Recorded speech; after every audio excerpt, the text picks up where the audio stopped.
हमारे YouTube channel JMS coaching classes में स्वागत है। आप सभी इस कोरोना महामारी में अच्छे होंगे, घर में होंगे, सुरक्षित होंगे। आज देख रहे हैं हम लोग हमारे क्लास, स्कूल, सभी कॉलेज सभी बंद है और जिसके कारण से हमारे बच्चों का भविष्य है सो खतरे में पड़ते जा रहा है। इसके वास्ते हम अपने चैनल YouTube के माध्यम से आपको 10th क्लास का मैथ पूरा वीडियो प्रोवाइड करेंगे और आपको अच्छी से अच्छी जानकारी। आज हम लोग 10th क्लास का 5 श्रेणी पढ़ेंगे। समांतर श्रेणी यानी अरिथमेटिक्स प्रोग्रेशन के बारे में जानेंगे। अरिथमेटिक्स का मतलब होता है समांतर और प्रोग्रेशन का मतलब होता है श्रेणी। तो सबसे पहले हम लोग जानेंगे कि अरिथमेटिक्स प्रोग्रेशन यानी समांतर श्रेणी किसे कहते हैं। समांतर श्रेणी यानी दी हुई एपी में सार व अंतर आपस में बराबर होता है तो उसे हम समांतर श्रेणी कहते हैं। एग्जाम्पल के माध्यम से हम समझेंगे। जैसे यहाँ हमारे पास है एपी, यहाँ दिया हुआ है 2, 4, 6, 8। अब यह हमको बताना है कि यह एपी में है या नहीं। तो एपी यानी कि जिसमें सार व अंतर D इक्वल टू हमारा फार्मूला होता है A2 - A1 यानी सार व अंतर D बराबर होता है A2 - A1। अब हम इस फार्मूला के माध्यम से इसे हम चेक करेंगे, इसे हम बताएंगे क्या यह सार व अंतर यानी समांतर श्रेणी है या नहीं। तो हमारा D इक्वल टू फार्मूला हो जाएगा A2 - A1 और इधर हो जाएगा A3 - A2। यहाँ हम देखते हैं कि हमारा दूसरा पद 4 है और पहला पद 2 है और इस 4 में 2 घटाएंगे तो हमारा 2 आएगा। यहाँ देखते हैं हमारा तीसरा पद हमारा 6 है और दूसरा पद हमारे पास यहाँ 4 है और 6 और 4 को घटाएंगे तो 2 आएगा। अब हम इसमें देखते हैं कि दोनों हमारा 2 आ रहा है, दोनों इक्वल है, इसका मतलब ये हमारा समांतर श्रेणी में है यानी एपी में है। अब हम लोग सीखेंगे कि एपी कैसे निकालते हैं या एपी निकालने का सूत्र क्या होता है। एपी निकालने का सूत्र होता है एपी निकालने का सूत्र होता है एपी निकालने का सूत्र एपी निकालने का सूत्र होता है प्रथम पद जिसको हम A1 बोलते हैं। प्रथम पद बराबर होता है A1 और दूसरा पद A2 बराबर होता है हमारा फार्मूला A + T और तीसरा पद A3 बराबर होता है A + 2D और चौथा पद इक्वल टू होता है हमारा A + 3D। अब हम इसके माध्यम से हम एपी का, जैसे यहाँ हम लोग देखें कि चौथा पद इक्वल टू हमारा होता है A + 3D।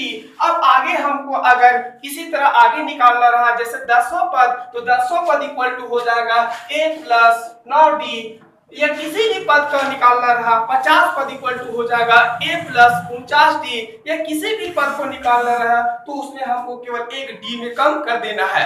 अब इसके माध्यम से हम क्वेश्चन को देखें कि किसी भी पद का मान निकालना हो, जैसे 50 पद का मान निकालना हो तो A + 49D हो जाएगा।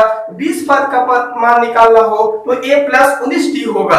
अब हम लोग सभी देखते हैं इसमें है सो एक फार्मूला होगी। अब इसके आधार से हम क्वेश्चन को सॉल्व करेंगे। इस चैप्टर से हमारा बोर्ड एग्जाम में 4 नंबर का क्वेश्चन पूछता है, एक 1 नंबर का क्वेश्चन पूछता है और एक 3 नंबर का क्वेश्चन पूछता है, जो हम अभी आप लोगों को 1 नंबर का क्वेश्चन बताने जा रहे हैं।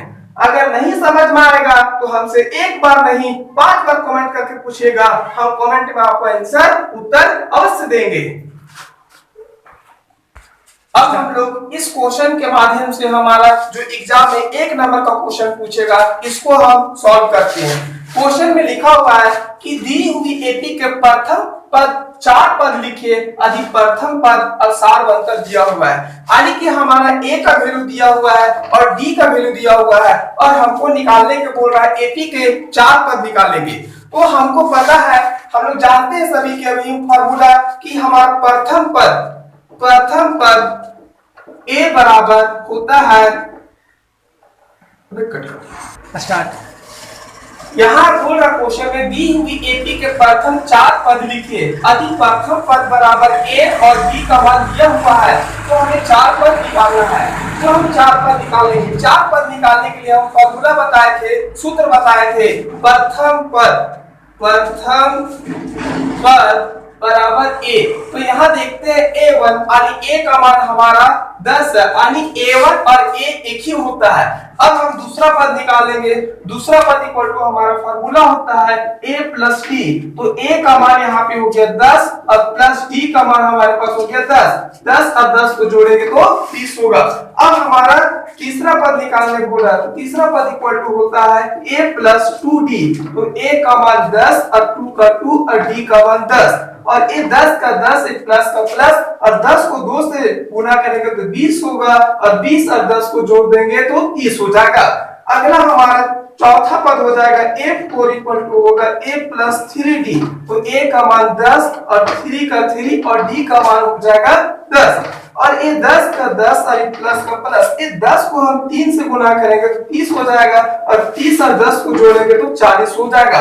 अब हम a निकालने के बाद हमारा AP निकल गया, तो AP बराबर हो जाएगा हमारा AP बराबर हो जाएगा 10, 20, 30, 40 डॉट डॉट डॉट। ये आगे क्रम तक जाता रहेगा, लेकिन हमारा ये एपी 4 पद ही निकालने के लिए बोल रहा है, तो ये हमारा 4 पद ए आंसर हो गया। अगर इस क्वेश्चन में आपको किसी तरह से दिक्कत हो या प्रॉब्लम हो तो आप कमेंट सेक्शन में जाके हमसे पूछिए। हम लोग इसके आगे का क्वेश्चन देखेंगे, प्रश्न देखेंगे। 1 बराबर -2 और d बराबर 0 है, और इसमें AP का 4 पद फिर निकालने बोल रहा है। यहाँ a का वैल्यू और d का वैल्यू कुछ भी हो सकता है, तो उसको देखकर घबराना नहीं है, उसे फार्मूला सूत्र के आधार पर बैठाना है। -2 है और d का मान 0 है, आप घर से ट्राई करें।